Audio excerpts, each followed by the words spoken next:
Shut up, John.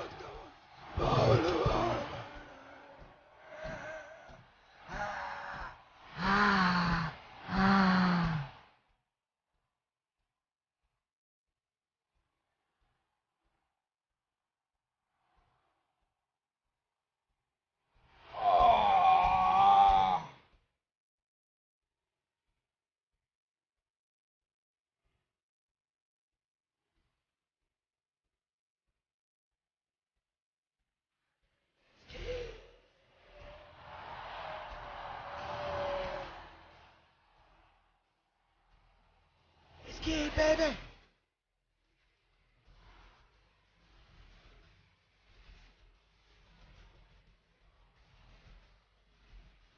Oh, hello! It's a big fucking game today. According to the stats, whoever wins the game today wins the World Series. Shut up, kid. Jake, your tongue was sneaking around like a snake. I don't have a tongue. So who's the liar now? Welcome to the pregame show. It's game number 3. It's a big stinking game. Winner of this game wins. John Boy playoffs get you 10% off tickets if you want to go. It's probably an open seat in Cleveland. You can get it right now, 10% off. John Boy playoffs. Maybe there's not an open seat. I have no idea. I haven't checked. You can check SeatGeek.com or download the app. Jake, they changed the lineup. Obviously, we should get right into that. They changed the lineup. Also, you look good. You look showered. You look fresh. I'm a little jealous. You look like Oswaldo. You did your hair. A little poof, a little pompadour. I'm taking full responsibility for the loss. Okay. I didn't have my crystals on me yesterday. And as you know, my nephew, Emmett Fox, was at his first Yankees game yesterday, and when I went to go see him is when the Yankees gave up their runs. It's true. So I'm taking full responsibility for the loss. The Yankees are mixing it up, which, hey, let's see it. I'm happy they mixed it up. I'm 6s and 7s on it. My nose, my God. Because if Judge had a Judge day yesterday, like the rest of the lineup did their part and was fine, but I don't know. The stat about Judge coming up with no one on. I do like the urgency. Yeah, I like the urgency of it. I like the stat that Judge hasn't come up with men on base. That's pretty bad. I also like that, hey, Cleveland has a plan right now, and it somewhat worked. And they pitched to Judge with no one on base. They pitched around Rizzo. Shuffle it up so that plan gets changed. So their rhythm of the game gets changed. And they only lost one game. I understand that. But I feel like Torrey did this, the same lineup the whole year, because you have 162 and there's ebbs and flows. Right. And the postseason, he would make changes and reactionary. And it's just a little bit like, yeah, you throw just a little wrench in their pitching plan, maybe. I'm not saying it does, but it maybe might. And you change it up a little bit for the Yankees, and maybe just mentally they think, yeah, this will work, and the placebo effect happens. But I don't think there's much harm. We saw harm from the move yesterday, so I have no idea. And the Phillies stuck with their lineup, and they're starting to pay off in droves. So I don't know. But they were winning. I'm not in love with it.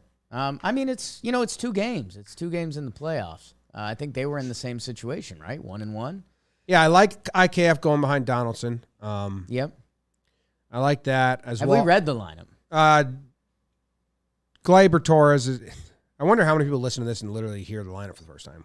Gotta be slim to none. But Gleyber is leading off, playing second base. Judge batting second, playing right field. Rizzo batting third, playing first base. Stanton DHing, batting cleanup.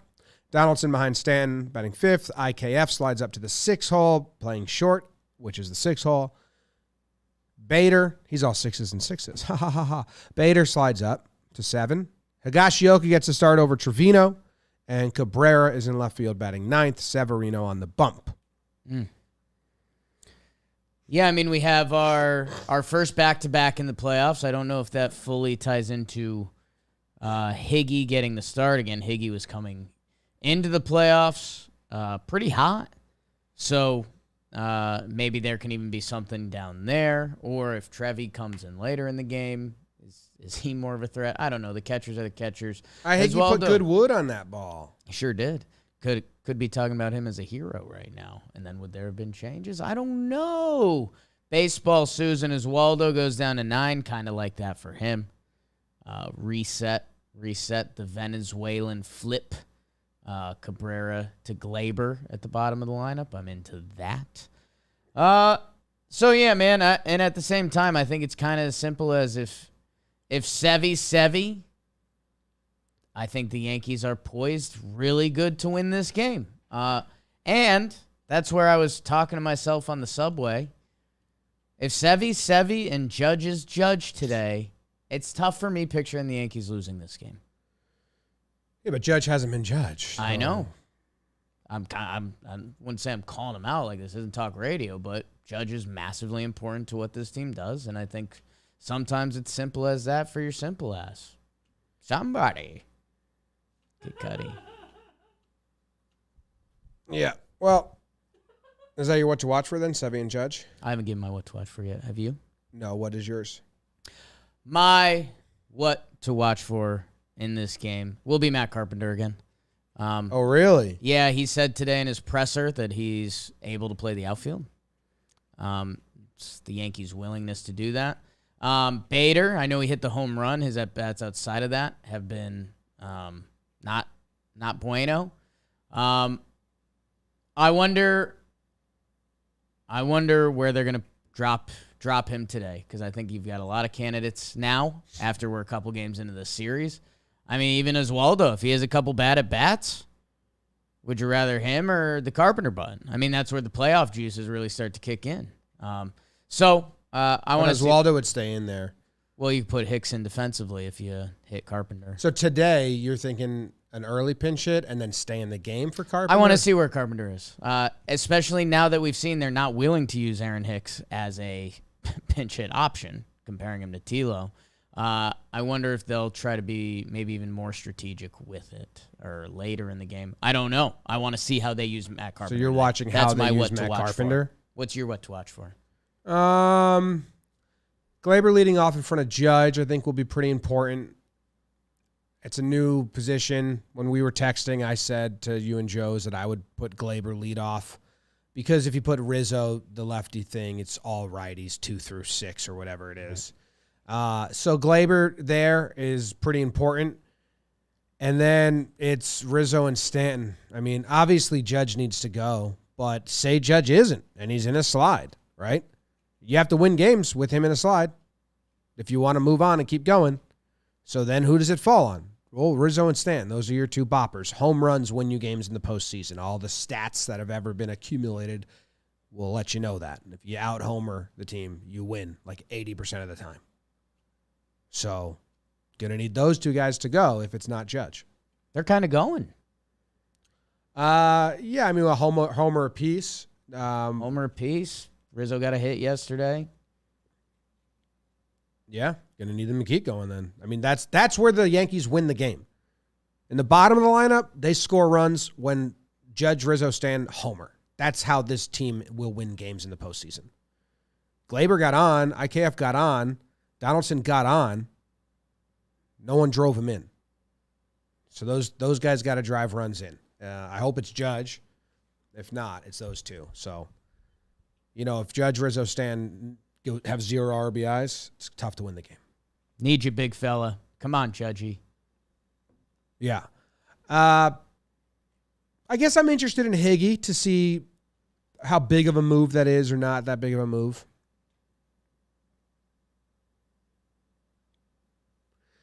And I like, I talked about this yesterday. I like some of their approaches versus Tristan McKenzie. McKenzie's a really fun pitcher to watch. Yeah. Because he works high in the zone with his fastball and his curveball. Now, he throws his curveball to lefties, and the Yankees only have 2 of those, so it's really going to be fastball slider heavy with a couple curveballs mixed in. But to righties, he throws, 56% fastball and 30% slider. And that's what he's going to throw to righties. He uses the curveball more as a 2-strike pitch, but it's 15% of the time.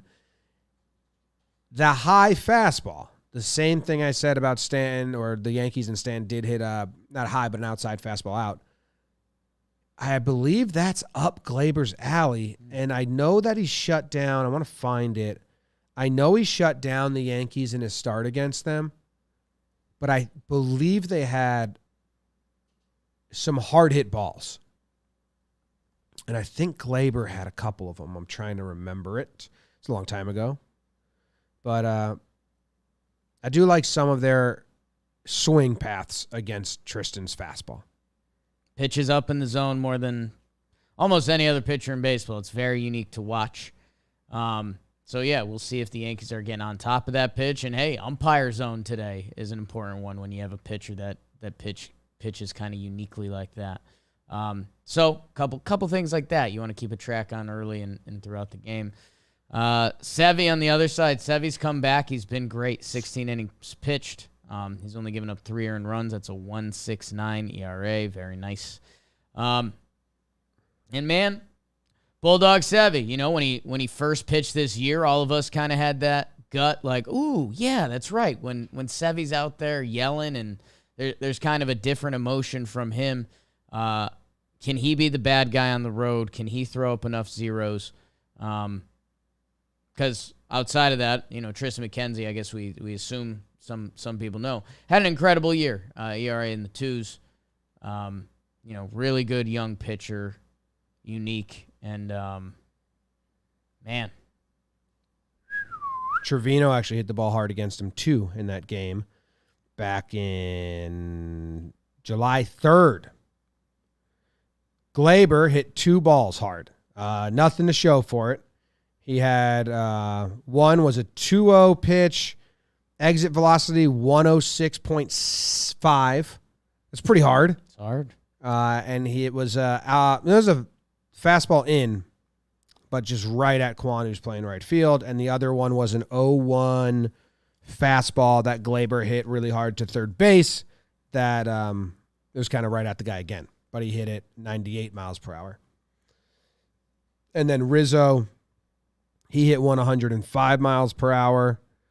Fastball down, actually, that he put. That is a home run in some ballparks, but warning track dead center, Cleveland. So McKenzie pitched really good against the Yanks, but I did remember them getting some loud outs. So hopefully those loud outs are. I think it was kind of the traditional. I think it was early, and he kind of survived, and then he got into a groove. I know, you know, obviously Glaber had 2 at-bats there, but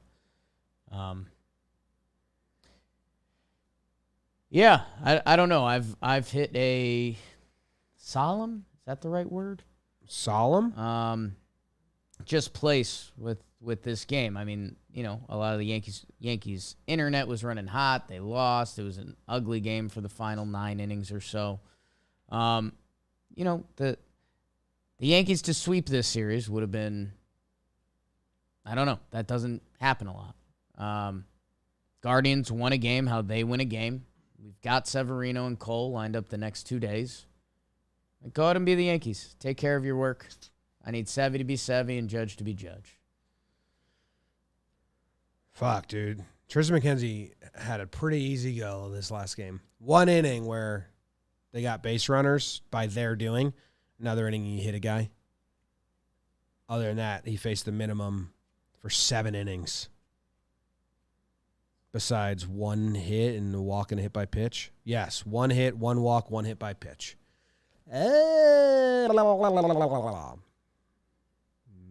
good. Yeah, I remember thinking early in that first inning, I was like, ooh, it might be a long day for Tristan there, hitting it on the screws, and then it was snap. He gone. Yes, because Rizzo's was the first inning, and then there was a line out from Giancarlo, and then Stanton lined out very quick, and then it was just boom. Pitching path to victory. Severino. He needs to go 6 innings. The Yankees are gonna have a short hook. Leash? Yeah, short hook, a quick hook, short leash. Quick hook, Because they need to. This is basically you need to win this game.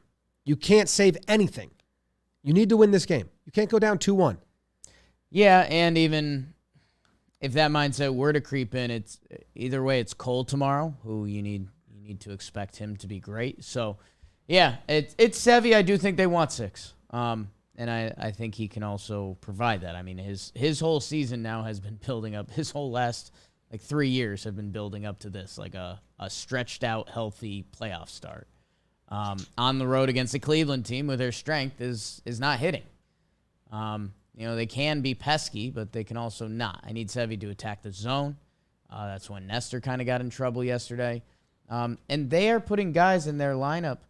Arias, who's starting at first base, this is his first playoff game. They threw him in the lineup to try to looking for another bat. Hedges, again, nice guy, one of the worst hitters in baseball, and Miles Straw, who had a really, really bad year at the plate. So those 3 guys, I need Sevy attacking down there, and that needs to be, like when they do talking guards after the game, they need to be rethinking their bottom of the lineup. And can we survive with that as our bottom of the lineup? Because that's where the Yankees pitching needs to take advantage. Yeah.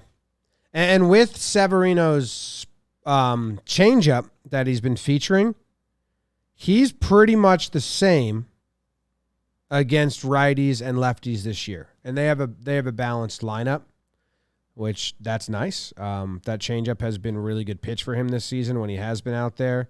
So what are they going today? Lefty, righty, switch, lefty, righty, lefty. The bottom 3 are all righty. Lefty.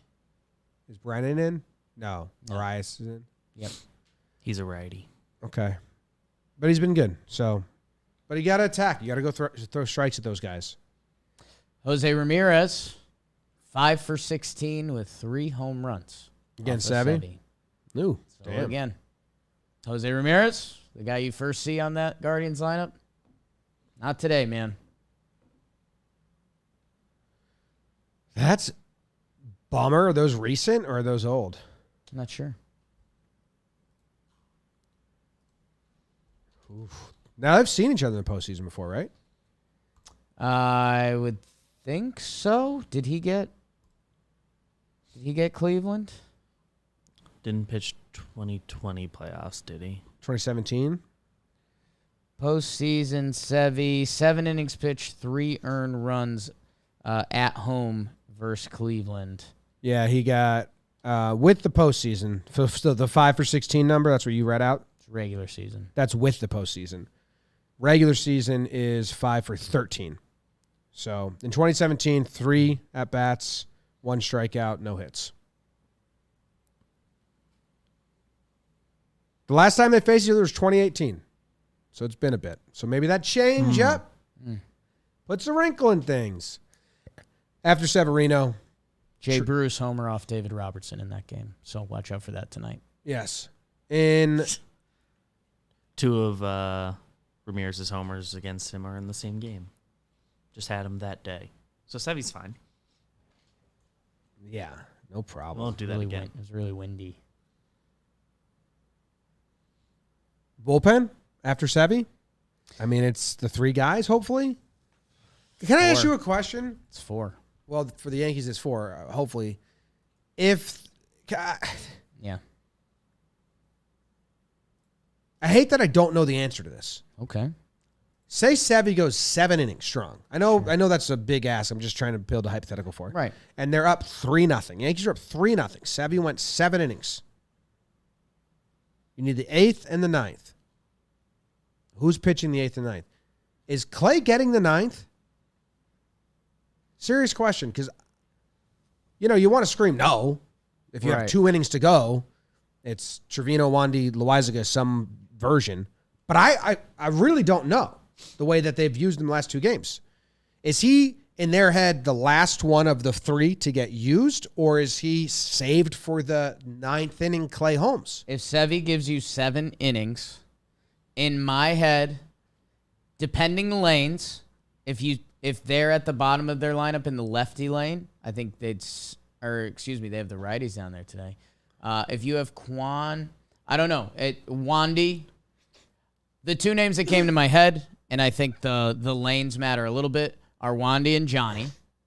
I think in that scenario you just laid out, because we've seen them have to get a starting pitcher up when they get Clay Holmes up in the bullpen. If Sevy gives a 7-inning performance today, I think they'd go with a Wandy-Johnny combo with Clay Holmes getting loose in the pen as what Jameson Taillon's been for him.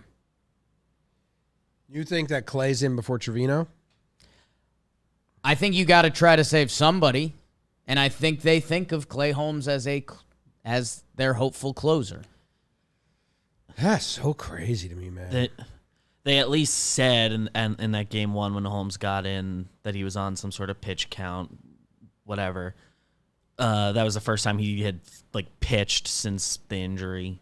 Still hasn't faced live hitters outside of that. Then he pitches yesterday, 16 pitches. Don't know what the pitch count was the other day. Might have gotten closer to it yesterday. Is he going to not be available for back-to-back days? Presumably not available, but yeah, not part of the game plan. Here's my thing on Clay, and this is why it's really confusing. He throws a pitch when it's unhittable. Right. When it's not on, which has been the whole second half of the season, he can't throw it for a strike. The bottom of the lineup for the Guardians, you don't need his pitch to get them out. They're not the most heaviest hitting team. So they keep using Clay, the bottom of the lineup, which the only way they can really hurt you is putting weak stuff on the ground or taking walks, which is how Clay's going to get beat. Right. So it doesn't make sense to save him for the bottom. No, I'm not suggesting use him for the top. I'm saying don't use him that much. You got other guys. Yeah, that's the problem. You know they want to use him, and if you're saying you can't use him for the bottom or the top. Well, we were shocked he was used. I know I have to come to grips with it, but that's what I'm saying. If it's a losing formula, this will be one of my main gripes of the offseason. The way they're using him is nuts. I think they know if they want a chance at a winning formula, they need to involve him. So that's what they've done the past 2 games, and luckily he has not been the problem. So yet, we'll see. If it's 2 innings, I'd be very interested to see how they go about that. I think they would have a plan that would be, and maybe Clay Holmes coming back, and he did have a second phantom IL stint, is that you're not playing for tomorrow, but Johnny and Wandy have looked the best. And you can have those guys finish out Sevy's game, and then in theory, what you'd have set up for the next day would be you have Garrett, Lou, and Clay. Yeah. Does Schmidt see any more action? Who even else are we like Litke? He's not going to get in. No, I mean, early in the game, we still haven't seen Domingo Germán, which is a little surprising. I think he's being saved for Game 5 now. Could. As like a 3-inning opener. They used JMO yesterday, and we'll see if we need innings anywhere else. But yeah. Yeah. All right. Homer draft. It's the Homer draft. It's the Homer draft. Jake has the first picks, no points scored yesterday. Stanton was the only homer, and he wasn't selected.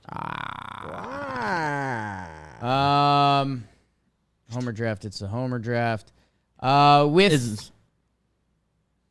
we mention SeatGeek yet in this episode? SeatGeek at the top. People know John Boy playoffs 10% off. I will take with my first pick of the Homer draft, Oswaldo Cabrera. Wowzer. 9-hole.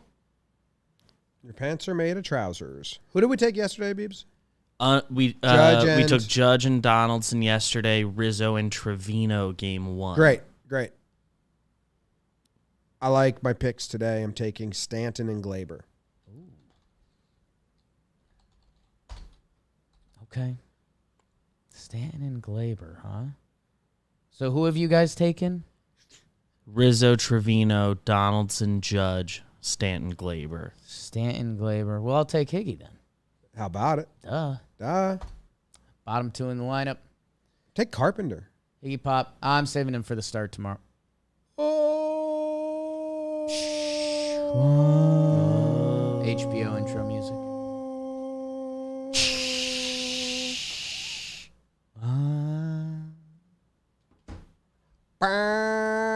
Over under.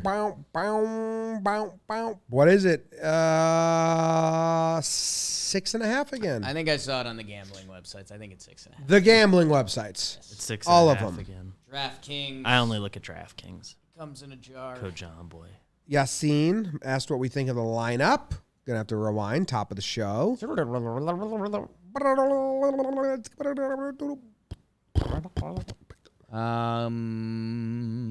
I think the under. Although I just had a premonition of a grand slam. I don't know who hit it. Really? Huh.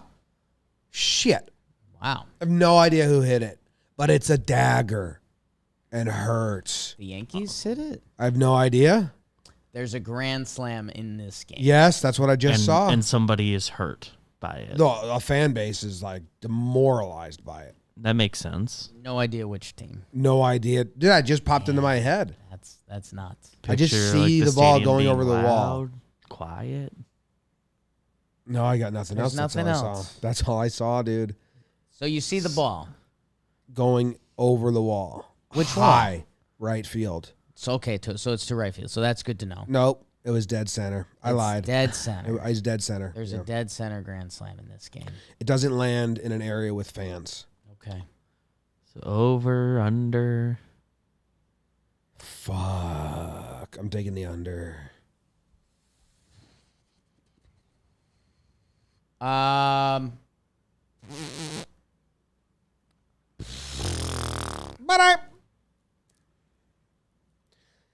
I was watching I was watching all the outtakes in Linorama of Step Brothers yesterday. It's like 20 minutes long.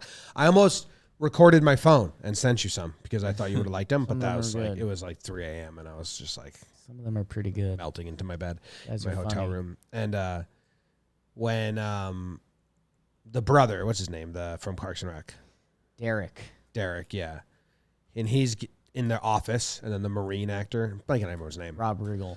when Rob Riggle drops, he's talking, and he's like, and he just drops the first pow. Adam Scott just can't handle it, and it's so simple. Like when I watch the movie, that doesn't really make me laugh. But if you're trying to have a conversation with someone, the guy just goes pow. When he broke, I was like, you know what? That is pretty funny. Saying pow. Yeah. Pow or pop? I will go with the over. Judgment Day. I think he's got to come back. And I think if he was there the other day, I think it could have been, 5-2 Yanks. And Guardians, let's get that early lead so we see their loser mentality kick in, that they rest their good bullpen. That they don't even feel tempted to go to those guys.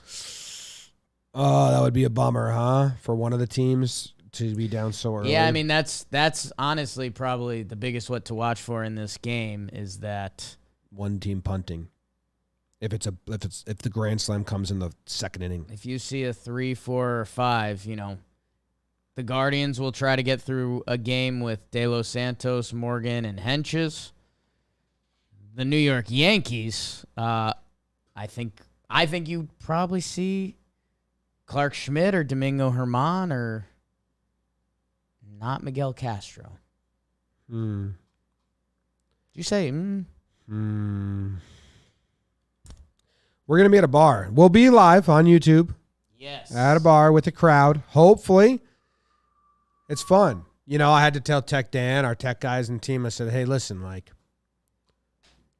this could go as smooth as possible, but at the end of the night, there might be 150 really sad, miserable people there.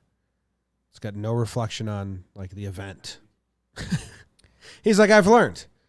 I watched the Sunday game because I want to know what kind of mood you guys are going to be in Monday. Yeah. Oh, smart. But I'm excited. I'm actually not. This is the first day because Today's game changes our next week and a half. I have in my stomach the feeling I have for wild card games. This is the first day where my gut has been twisting all day. And now, as we sit here and we talk about it and we think about it, and I know that we're getting closer and closer to it happening, it's just continuing, like just gut wrenching, because it's a big game. It's a big, important game. It's a big one. First playoff game of the year. Right? Right. You have a premonition? Right. I took the over. My premonition.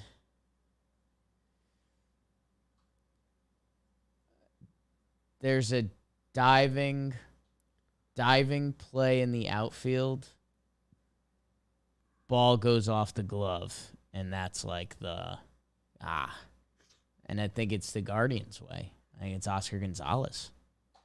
Brutal. Ball down the line. That stinks. Yeah. Boone said part of starting Higgy tonight was that he was behind the plate for Severino's 7 hitless innings in Texas. Look at that. You got to believe in something. You got to believe in something. Sevy did look good last time we saw him. He did. They asked if Stan's going to play the outfield. Boone said no. Basically, he said, I haven't considered that yet. No. I think they'd rather put broken foot Matt Carpenter out over full health Stan. I agree with them at this point. You would have to prep for that. So, I see a lot of fans saying that in Twitter and in their comments, like, put Stan in the outfield. It's like, guys, they're not going to do that. They're not going to do that. Yeah, I think like, he could. Like 2 weeks before point, the they should've. season ended, I think Boone had a quote indicating they wanted to try, but it didn't happen. So, yeah. You know how it goes. Aaron Boone said moving Aaron Judge back to the 2 spot was something he woke up on. Thanks, Rod. Usually he'd text Judge about a change. This time he did not. Uh-oh. Did you see...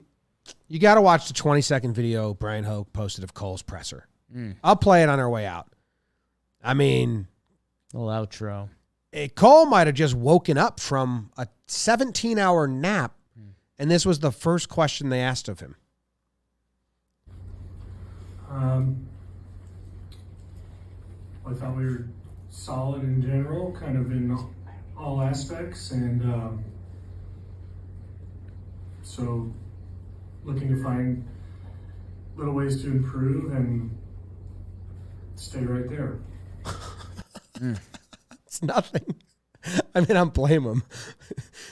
Like, I don't even know what the question was or what was going on. That's just like one of the all-time nothing sound bites. Like, all right, Cole, wake up and get back to us.